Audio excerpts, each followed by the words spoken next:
11장. 하루는 예수님이 어떤 곳에서 기도하고 계셨다.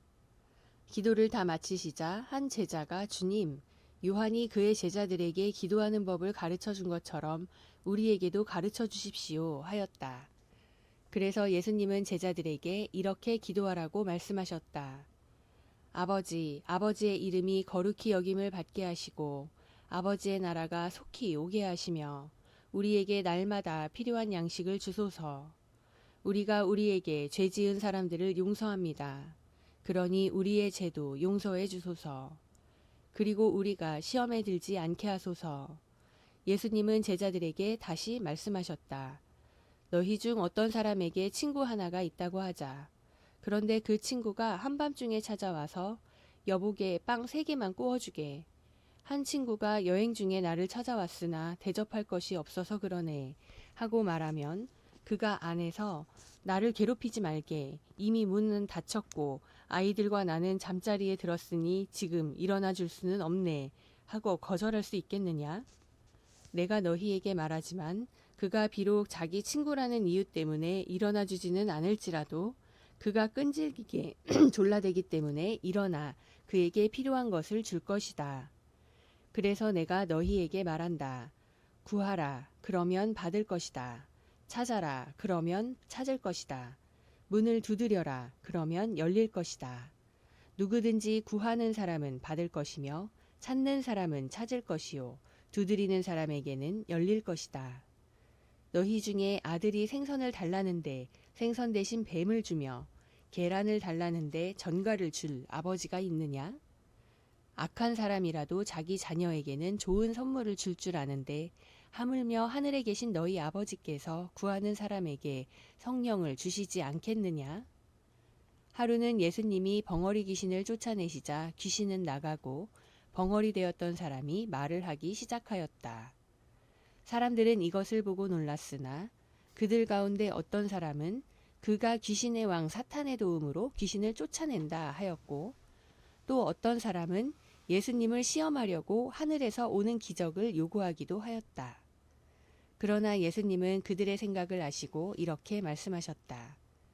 어느 나라든지 서로 싸워 갈라지면 망하고 한 집안도 서로 싸워 갈라지면 망한다. 너희는 내가 사탄의 도움으로 귀신을 쫓아낸다고 하는데 만일 사탄이 서로 싸워 갈라진다면 어떻게 그의 나라가 설 수 있겠느냐? 내가 사탄의 도움으로 귀신을 쫓아낸다면 너희를 따르는 사람들은 누구의 도움으로 귀신을 쫓아내느냐? 그러므로 그들이 너희 재판관이 될 것이다.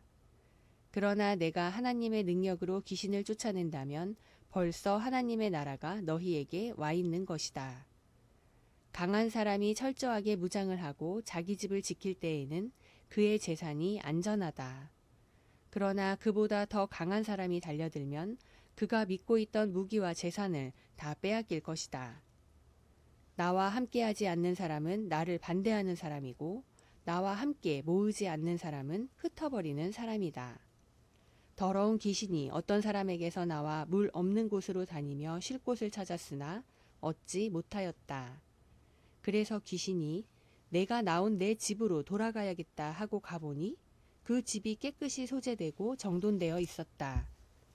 그 귀신이 가서 자기보다 악한 다른 귀신 7을 더 데리고 들어가 거기서 살자 그 사람의 나중 상태가 처음보다 더 비참하게 되었다. 예수님이 이 말씀을 하실 때 군중 가운데서 한 여자가 큰 소리로 당신을 낳아서 기른 분은 참 행복합니다 하고 외쳤다. 그러나 예수님은 하나님의 말씀을 듣고 실천하는 사람이 더욱 행복하다 하고 말씀하셨다. 더 많은 사람들이 모여들자 예수님은 이렇게 말씀하셨다. 이 악한 세대가 기적을 요구하나 요나의 기적밖에는 보일 것이 없다. 니느웨 사람이 요나의 기적을 본 것처럼 나도 이 세대에게 그와 같은 기적을 보일 것이다. 솔로몬의 지혜를 들으려고 땅끝에서 왔던 남방 여왕도 심판때에 일어나 이 세대의 사람을 죄인으로 단정할 것이다. 자, 보아라. 솔로몬보다 더 위대한 사람이 여기 있다. 요나의 전도를 듣고 회개한 니느웨 사람들이 심판때에 일어나 이 세대 사람을 죄인으로 단정할 것이다. 자, 보아라. 요나보다 더 위대한 사람이 여기 있다. 사람이 등불을 켜서 밀실에 두거나 그릇으로 덮어두지 않고 그것을 등잔대 위에 올려놓는 것은 들어오는 사람이 그 빛을 볼 수 있도록 하기 위해서이다. 눈은 몸의 등불이다. 네 눈이 성하면 온 몸도 밝을 것이고 네 눈이 나쁘면 온 몸도 어두울 것이다. 그러니 네 속에 있는 빛이 어둡지 않은가 살펴보아라. 너의 온 몸이 밝아 어두운 데가 없으면 마치 등불이 너를 비출 때와 같이 온 몸이 밝을 것이다. 예수님이 말씀을 마치시자 한 바리새파 사람이 함께 식사하자고 예수님을 초대하였다.